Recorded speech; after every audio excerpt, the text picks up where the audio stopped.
Hello, Needham, and welcome to this special edition of What's My House Worth. What makes it so special? Well, our longtime viewers, Ryan, will find out shortly. This is the aforementioned Ryan McDonnell. I am Rob Ticktin. We are both realtors with Hawthorn Properties, and today we are going to be taking a look at the month of, Ryan? July, Rob. Excellent. Good start, Ryan. Thank you. 1 for 1. That's right. 32 sales total in the month. We'll look at them individually, as we always do, but in the meantime, there's your big picture number and average sales price, 104.2. We'll put that in context in a little bit, Ryan. What else do you see? I see our percentages, Rob, which is always an indicator for me of the strength of the market. 100% of list price, that's obviously great. What's more important to me, though, is our homes this month sold at 98.9% of their original list. It means two things. One, the homes are being priced appropriately, and two, there's a lot of demand out there. I would say those two numbers also refute Zillow's case that this is a buyer's market. What's with that? That's very odd. I mean, they keep coming back with that, too. I know, they won't fix it for some reason. I don't understand it. Let's see how many homes sold in the month of July compared to years past. And is this reason for alarm, Ryan? That's a low number. No, I don't think so. And I'll get to why as we wrap up the show. But I think I think it may just be timing. You know, we had so many in June that closed.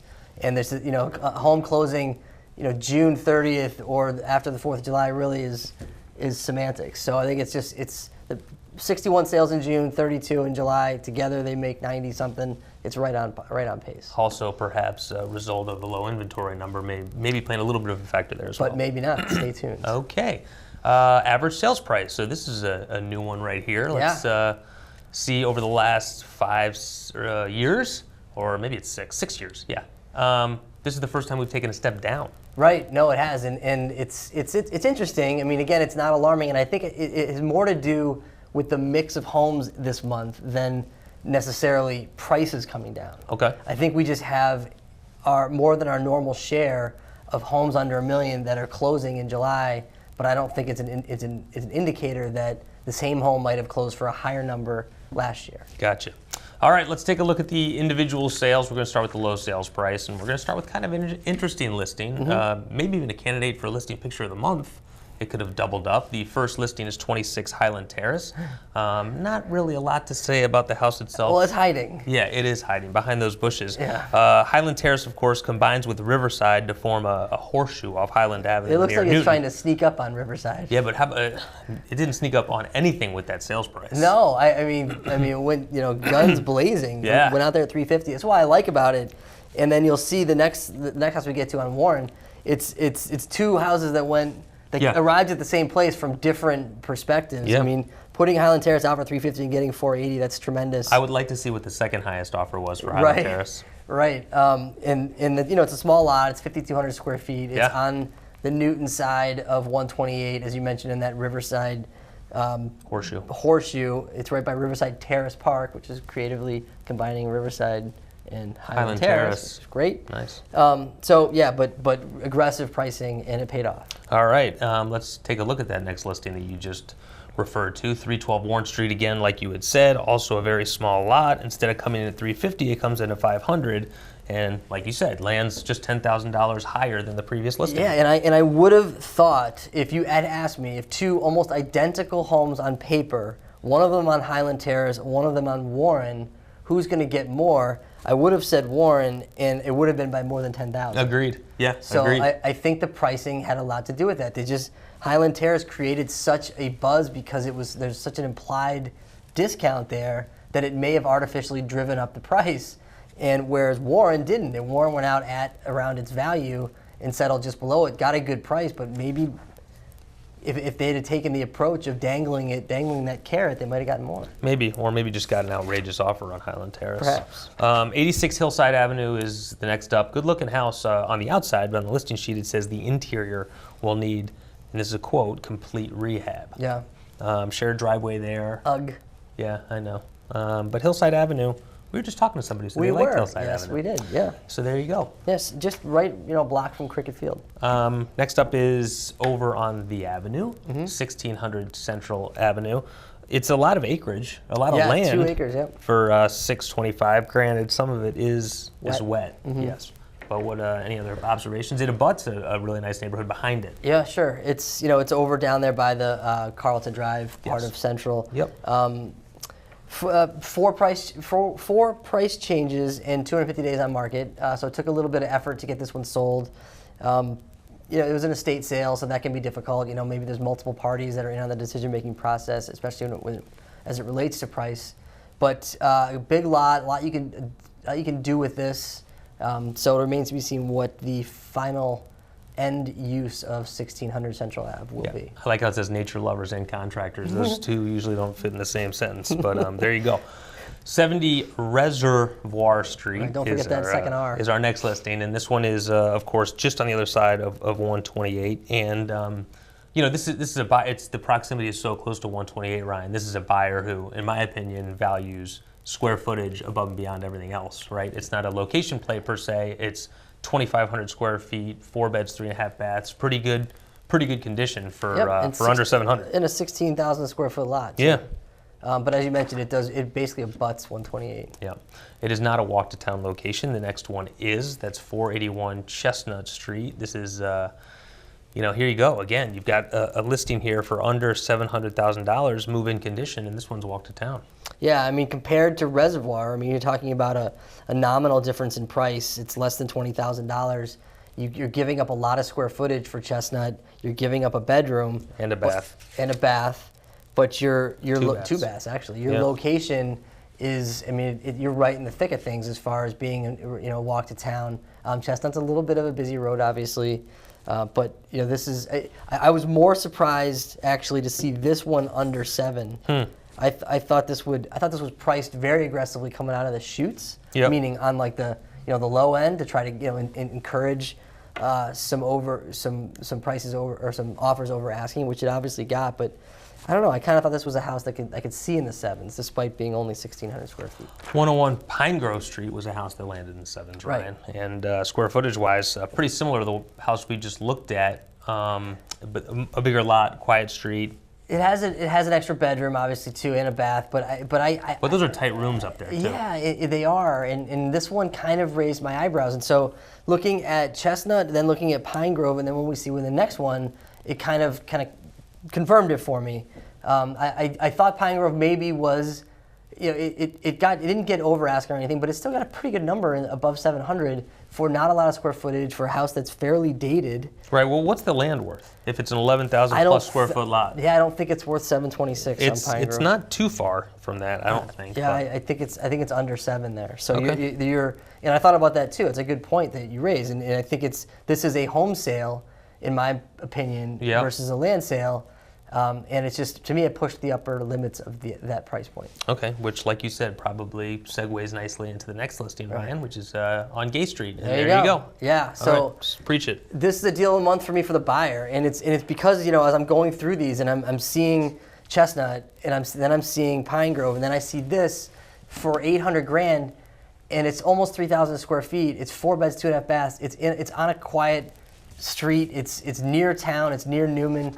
And it's renovated, so you're not really doing anything here. And for me, for $800,000 versus $726 on Pine Grove, or even the high 6s for Chestnut, this is a deal for me. And going out at $940, maybe it was a little bit overpriced, but landing at $8, I think this buyer did very well, and they got a lot for their money. Well, I just like to see you go for a deal of the month for the buyer. That's nice. Hey, I call them as I see them. Okay, fair. That's the best I can tell you. All right, well, let's go from Gay to Fay. 12 Fay Lane is the next listing. This is off Hunting, essentially surrounded by Woodbine Circle, Ryan. What do you think about this neighborhood is screaming for a name to it. It's we kind of refer to it internally as like Elliott's version of Livingston Circle. There's a decent amount of demand there. There's been a lot of turnover. It's a very convenient location as far as the heights are concerned, and also getting on the highways. That's what they call a good commuter location. It's a great commuter location now, especially with the new Kendrick Street access. It's really become even more convenient. Right. So house pretty straightforward. It's a multifamily house, 10,000 square foot lot, has some updates. All levels are finished. So 810, I think that works. Okay. Over in the Ladder-ish district. Do we call this Ladder District? Well, 44 Colton Park. I mean, why? Because on the other side of Harris? Yeah. Yeah. It's ladder-ish at least. Well, you can't call it Ladder Street. You got to call it Ladder District. Well, that's why I said is in the which ladder-ish I'm district. fundamentally opposed to, Well, but but have given in on. We've gotten confirmation on that. Right. So this is right off Harris, and cute little house, good location. Yeah, the train is a factor here a little bit. This is kind of right near the Needham Golf Club. It's effectively a 2-bedroom, Rob. It's a 3-bedroom house, but the second floor has been configured almost as a master suite with a really nice bathroom, and using that 3rd bedroom kind of as a component of that master suite. Can certainly be reconfigured, obviously, but that's how this owner had used it. Tastefully decorated, a nice home. And Colton Park, that's a really cool little nook there at the end of Harris. So if you have it's nice. opportunities to drive by, take a look. For sure. 368 West Street. I looked at this listing, Ryan. I'm thinking if this house is in a different location, it's $1 million house. Or close to it. Yeah, I would agree. I mean, it was really nice on the inside. 4 beds, 2.5 baths. 2,600 square feet. Yeah, it's nice. one in from Central, which as you mentioned, the location probably works against it. Yep. It's been, tastefully updated by this owner. The original house. What did they say? 1900. Yeah. Yeah. So there you go. Okay. Preserved an old home and modernized it. There you go. 1214 was a very charming home. This is on 1214 Great Plain Avenue.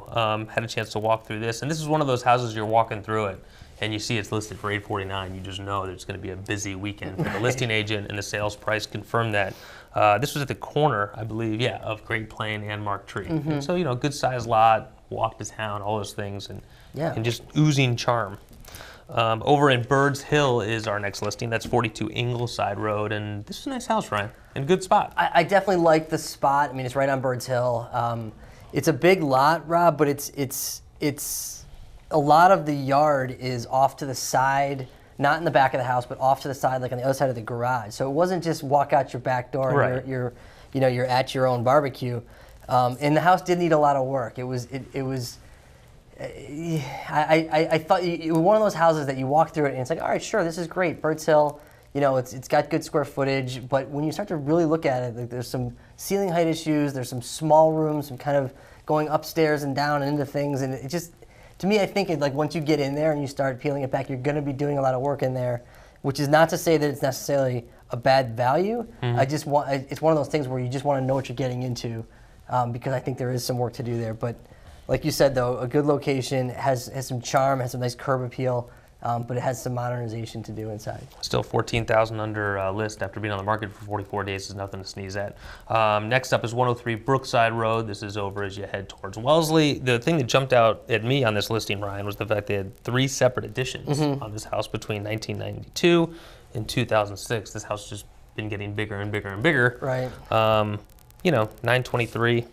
It's Brookside, a busier road, obviously, but Yeah. a lot of land at least. A lot of space. I mean, it's you're right. The 3 separate additions. It's a 3-bedroom house, though, so it's a big house for just 3 bedrooms. Yeah. And this is an odd thing because, as you know, I pick on public record and how things are disclosed. This one is an oddity because the listing sheet versus public record were not consistent on the size of the lot, which you don't see very often. And it wasn't Was the like listing sheet bigger or smaller? The listing sheet was bigger, obviously. Well, yeah. So the listing sheet has it as a half acre, but on MLS it's about 0.3 acres. I'm sorry, on public record it was 0.3 acres.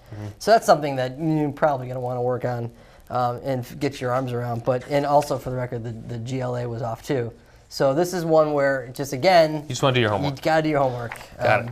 Always. Okay, so we're over $900,000. That's a 3-bed. We're going to go on a little run of 3 beds that are priced where 3 beds typically are not. 130 Lindbergh Avenue is another example. And, really nice kitchen, really nice bath. I did like the television room. What are your thoughts on this one? Well, yeah, I thought it was curious that in this, I mean, there are a million reasons why this went this way, but group showings on Friday and Saturday, and then offers due Saturday at 5. So forget about Sunday, like you're out. Right, but did you see it did go under It agreement did, and then it so- came back on the market? Well, oh right, okay, but so the Saturday thing worked, but I could see a lot of people saying, I kind of want to see some other things, and I don't want to make a call on Saturday at 5. Right. I want to be able to make the call on Monday if I'm going to make an offer. All right, fair enough, I yeah. don't know, it works. Trying so. something new.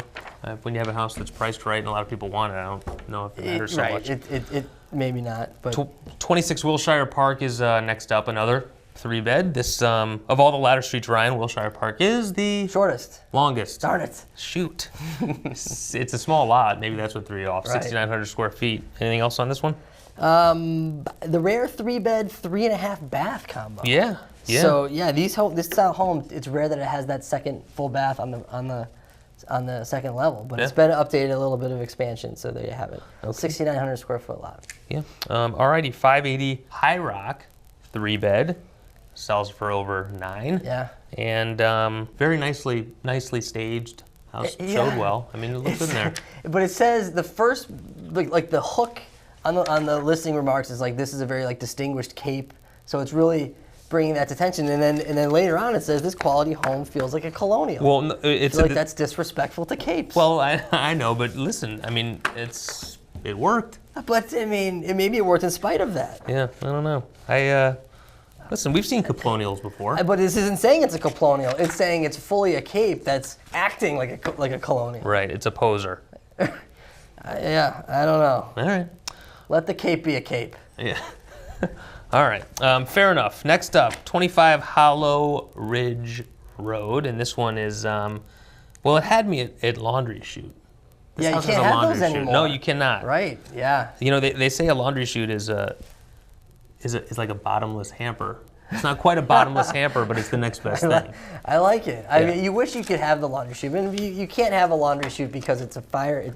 It's a fire hazard of all things. It allows flames to go from one part of the house to the other unencumbered. So that's why you can't have them anymore. But they're nice. Yeah. Oh, they're convenient. Totally. Unless your laundry's on the second floor, then you're dropping clothes. Then you're throwing things up the laundry right. chute. Or you're dropping stuff downstairs for no reason other than the fun of it. This is sneaky walk to town, Rob. This is right at a mile from Town Hall. All right. This house on Hollow Ridge. Okay. So and it's that's off of Damon, Hollow Ridges. Our next listing but yeah. Yep. is also. Well, it's not sneaky walk to town. I would say it's just walk to town. Yep. This house had a lot going for it on Curve Street. It was, you know, a good sized lot, a really charming house. The owners took good care of it. Really charming listing agent. Yeah, that too. Lots of wallpaper. You know, needed a little bit of updating, but this was the type of house that people look at and they fall in love with it. You know, that's what I thought. And I mean, Curve Street's had a lot of turnover over the last few years, which is interesting. There's 18 addresses on Curve Street, and half of them have turned over since the early 2000s, and 7 of them have turned over since 2012. Yeah, what's going on? Yeah, a lot of things going on Curve Street. Yeah, well, I'm guessing it's going to start to quiet at this point. It I has guess to. there's 9 more. Right. 479A Dedham Avenue, a lot of land across the street from the building department. I'm sure a lot of people saw this sign. I thought it was actually a pretty good number for it. To be honest with you, just because it's tough to kind of get your arms around what the actual value of a house like this is. Right, because as you mentioned, there is a lot of land. This was 479A Dedham. 479B was a parcel that sold separately for just under $700,000. So nice little payoff for the seller.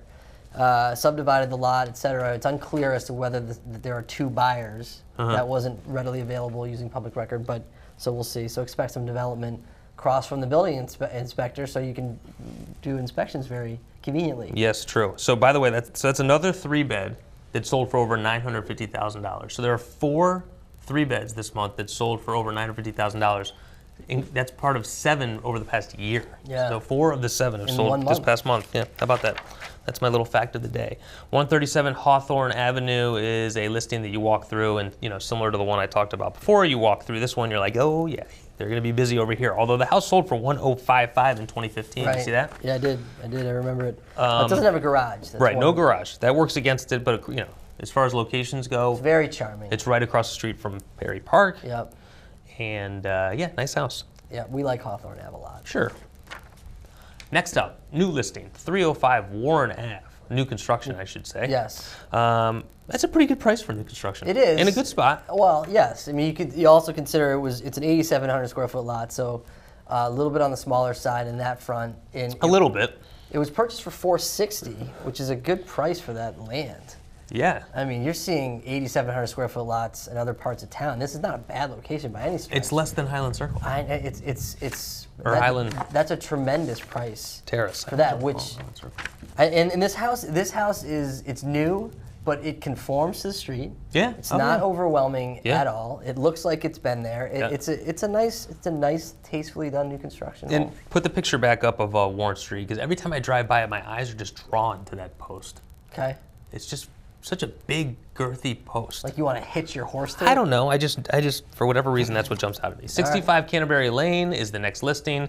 Built in 1976. This is right off of South Street. It's nice, nice, quiet. Yeah, it's kind of like street. the inner rim of the outskirts. You know, I like it's that. not quite. You know, you're not talking about bridle trail outskirts. Right. So do we call it the inner skirts? It's the inseam of the outskirts. Okay. Well, I mean, I think we're overdoing it with the nicknames, perhaps. 75 Lawton Ave is next listing, and there you go, 1289. This house was a lot different than it was when it was purchased in 2015. Yeah, And full renovation in 2015. The pictures, there were only like 6 pictures total, and the lead picture is the tree in the way. Tree is, I feel like they could have gotten a better picture, but again, does it matter? They got a good price for the house. They sold it in 2 weeks, or a fortnight, as we discussed earlier. Yes. So who cares, other than us being complete, detail oriented. Well, we do have a half hour to fill. Right. So Lawton, quiet street near Needham Golf Club. Yeah. Done and done. Okay, 85 Morningside Road is the next listing, and hey, Ryan, that's a little Red Riding for you. Yeah. And the reason this is my deal of the month is, let me first say I did like the house. Good. Right? So we sold this house to this seller off the market. That's right. Previously. Yes, several years ago. Can I talk about my deal of the month now? Sure. So this is a house, I liked it. It was, 1.3, the price just kind of jolted me a little bit. As I was walking through the house, it checked off a lot of the boxes of what people want, but it just didn't feel like a $1.3 million house. And it kind of got me to thinking, it's just a really tough price range when you talk about people who want to be in a good location. For 1.3, I mean, you can definitely find a lot of things, but to find it in the neighborhood that you want, it's just, you're going to have to sacrifice things. And I did feel that there were some sacrifices involved with this house. The basement felt very cramped. It felt a little bit older. It had an oily smell to it, even though it's not oil. And the addition was nice. I mean, you could definitely tell where the addition was. There was some settling that was going on with the addition. There's nothing against the house. I think it was a great house. It's just sometimes you get this gut feeling when you see a price and you see a house. And to me, I would have thought it would have been around 1.2. So 1.3 just seems like, if I was the seller of this house, I would be very, very happy with a price tag of 1.3 million. So there you go. Yeah, I think they timed that perfectly. Yeah. They had more offers than they could shake a stick at. Well, clearly. 11 Robinwood Avenue is the next listing, and this one sells for 1.334. Seller had to be happy with that one. It sold for 1.15 in 08. Right. Yeah. So, and it was new construction then, so there wasn't, I don't think, much done to it in the time since. So yeah, that's nice appreciation. That's right. 115 Woodledge Road. Finally, we can talk about this house. Okay. And this house has been on the market on and off for most of the last 10 years. Yeah. Right? 6 times is what I came up with. Oh, wow. 6 times on and off last. I think you and I saw it. If my numbers are correct, I think you and I saw it in 2012. Wow. On a broker tour. Boy, those were the years. Were you taking notes back then? Yeah, most likely. Yeah, probably. Did you dig them up for this one? The archives? Yeah, they're in the archives. This is another one, public record. This includes 1,000 square feet in the basement. It's not a 5,200 square foot house on the main living levels. It is a 13,000 square foot lot. This is on the corner of Woodledge where Hillcrest meets Eduardo. Very modern decor. Like you walk in there, for sure. It's like everything is very, very clean, very crisp, modern, updated throughout. Curvy. Another one, similar to the Elliott Livingston Circle area. This is very convenient to both Mitchell School and the highways, so good commuter location. Okay. But yeah, I mean, they got it sold. Good job, Woodledge owners. There we go. Previous owners. That's better. 133 Pine Street is the next one, and how about that spread, Ryan, between the original list and sales price? It's almost like it's daring us to make it, one of us to have it be the listing or the deal of the month, and neither of us bit. This one has an interesting property history, Rob. Well, do you want to go through it? Go for it. Just do it in less than 15 seconds. Very quickly, 1.65 was a very popular listing number for this house, but it never sold anywhere close to that. Yet it was listed at that number multiple times, beginning in 2002. Yeah. So it finally sold for 1.4 in 02. Listed a couple more times, as high as 1.799 in 2016. Finally settling at 138 in 2017, and oh, by the way, there's a house. Yeah. So a lot of activity on the market. Finally a sale, 2 sales really in the 1.4 range. But the Cliffs Notes version is this house sold it for 1.4 in 2003. It sells for 138 in 2017. Yeah. So they actually lost 20 grand over the course of 14 years. That's not supposed to happen. No. 43 Farley Pond Lane is the next one. This is off of South Street and sells for 145. How about that first floor true master suite? Yeah, I mean, If you got it, you should flaunt it. I had the same reaction. So there are people looking for that. For sure. So if it is part of what you're selling, put it right there in the forefront. Because even if you're not someone who's like, my gosh, I've been looking all over for this, it doesn't hurt you. So I thought that was well done by this listing agent to put that, right there front and center. Like, hey, if you are one of those people that's looking for first floor master, we have it. So this is a nice house. This is a very modern interior for it's a traditional looking house on the outside. But yeah, I thought this was well done. All right, 45 Mann Avenue is next. This one was built in 2008. Lots of closets. Any comment on this one before we move on to the next one? Pretty straightforward. This house, settling at 154. I think is what it is. Okay, 44 Bridle Trail Road is a house that was built back in '95. Big lot, as many of them are on Bridle Trail. It sells for 155. Good price, built 95. It's got a lot of really nice features, especially the basement, lower levels finished to walk out. Well done. The theme throughout, though, is a little dark tile, woodwork, wallpaper. So it wouldn't surprise me if the new owner comes in and maybe brightens things up a little bit. But a lot of nice features, nice master suite with a fireplace, steam shower, huge walk-in closet. So it's a nice home. It's certainly, I think well worth 155. On the outskirts. On the outskirts. Or in the outskirts. 24 Ellicott Street. Well, this is a listing, I think, that when it came on, you had a lot of people in the real estate community who wanted to take a peek at this house because it just seemed like a really high number. With that being said, that's a ton of square feet. It is. And this is a nice home. I mean, it's a great location and on a 17,000 square foot lot.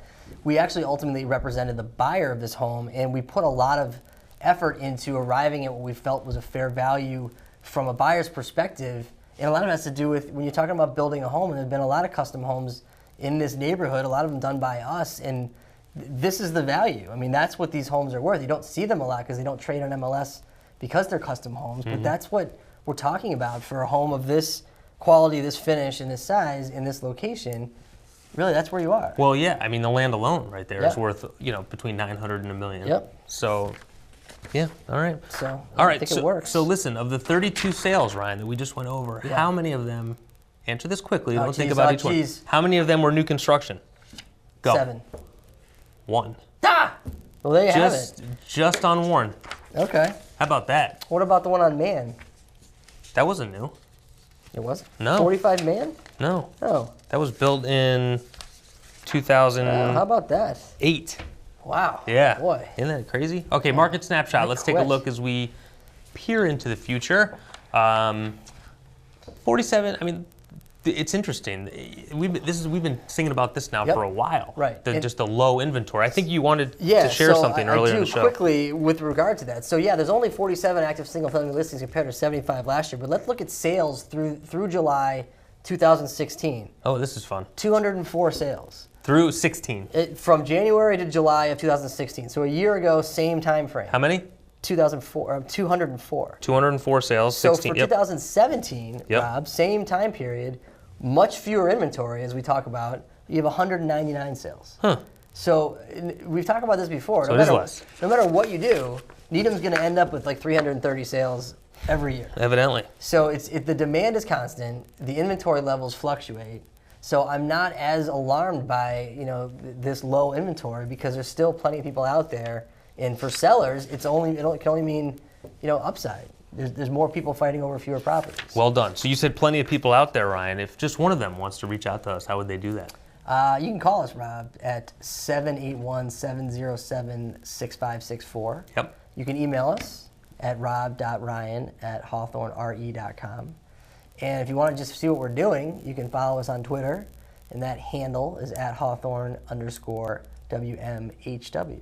Nice use of the word handle. Yeah. That will do it for this month's edition of What's My House Worth. As always, we appreciate you visiting with us, and we will see you again very soon. Yes, we will.